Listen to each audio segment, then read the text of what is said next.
Par le mérite de qui? Mashiach dans la paracha de Behar Bechukotai. Notre section de la semaine Behar Bechukotai développe largement le sujet du salaire et de la punition autour de la pratique des injonctions des mitzvot. Une partie de la paracha Bechukotai dépeint sous différentes formes les punitions amères infligées dans le cas de transgression, mais en sous-entendu, entre les versets les plus douloureux se cache un message d'espoir ouvrant un horizon positif quant à l'époque de l'avènement messianique. À l'issue du verset exprimant les bénédictions, à la fin de la section de Bechukotai, il est écrit « Et je me ressouviendrai de mon alliance avec Yaakov, mon alliance aussi avec Yitzhak, mon alliance aussi avec Abraham, je m'en souviendrai, et la terre aussi, je m'en souviendrai. » Ainsi, Dieu promet au peuple d'Israël, lorsque viendra le moment, de se souvenir de sa promesse et de son alliance faite aux saints patriarches, ainsi que l'engagement de délivrer le peuple d'Israël de cet exil amer. Cela dit, il s'éveille ici une question simple, quant au sens simple de l'écriture, telle qu'elle va être posée par le plus grand des commentateurs, Rashi. Voici de nouveau le verset. Et je me ressouviendrai de mon alliance avec Yaakov, mon alliance avec Yitzhak, mon alliance avec Abraham, je m'en souviendrai, et la terre aussi, je m'en souviendrai. Rashi demande, je me souviendrai de mon alliance avec Yaakov. Pourquoi les patriarches sont-ils énumérés dans l'ordre chronologique inversé? Pour nous dire que le mérite de Jacob, le plus jeune, devait suffire, ou à défaut ceux de Isaac, ou à défaut ceux de Abraham. Rashi explique pourquoi commencer par Yaakov notre père, qui est le dernier dans l'ordre des patriarches, suivant l'ordre des générations.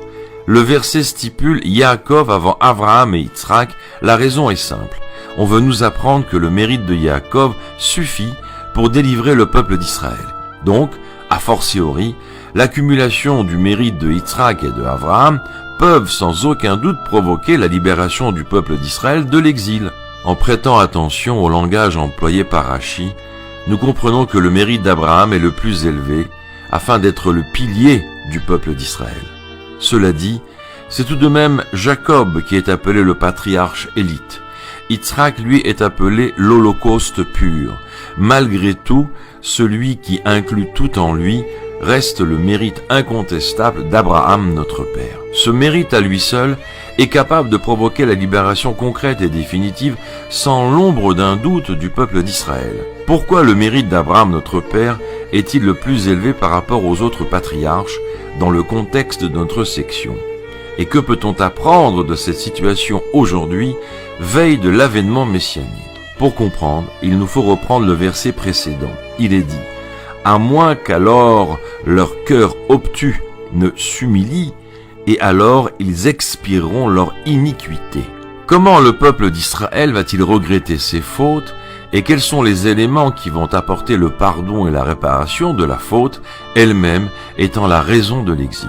Le Midrash explique que c'est le repentir, la teshuva du peuple d'Israël, qui apportera la libération. Mais Rashi, lui, explique que le peuple sera affligé de souffrance durant l'exil afin de réparer la faute. Ainsi, ils mériteront d'être libérés, même si les enfants d'Israël ne font pas teshuva.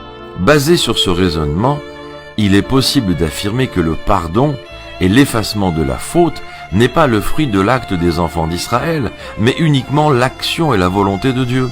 De ce fait, le mérite d'être libéré n'est pas uniquement le résultat de l'effort de l'homme, mais bien la volonté, l'action et la promesse de Dieu à nos patriarches.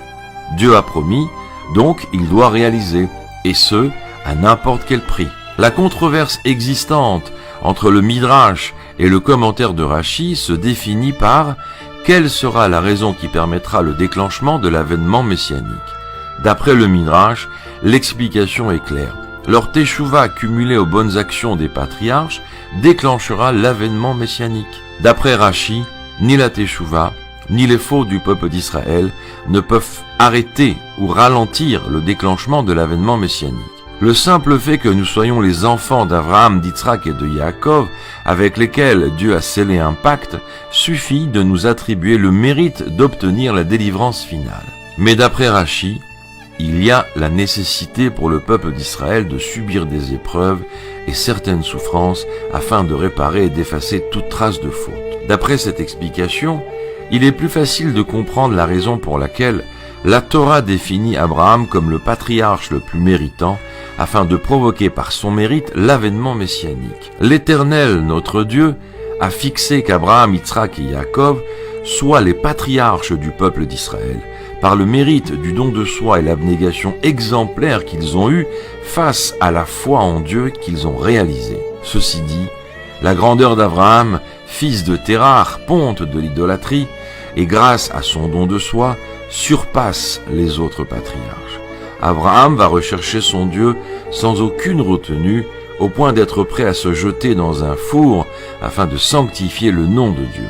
Aujourd'hui, son niveau d'abnégation et de don de soi sont d'une grande évidence. Nombreux se questionnent. Comment peut-on provoquer l'avènement messianique dans une période où énormément de Juifs n'appliquent pas encore la Torah et les mitzvot?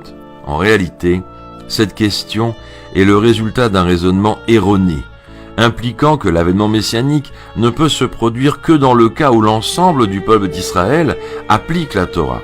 Nous venons de prendre connaissance du commentaire de Rashi. Il explique clairement que la délivrance finale n'est en aucun cas conditionnée par la teshuva du peuple d'Israël. Ceci dit, il est écrit aussi que s'ils font teshuva, ils sont libérés immédiatement. Mais ce n'est pas là une condition sine qua non, bien au contraire.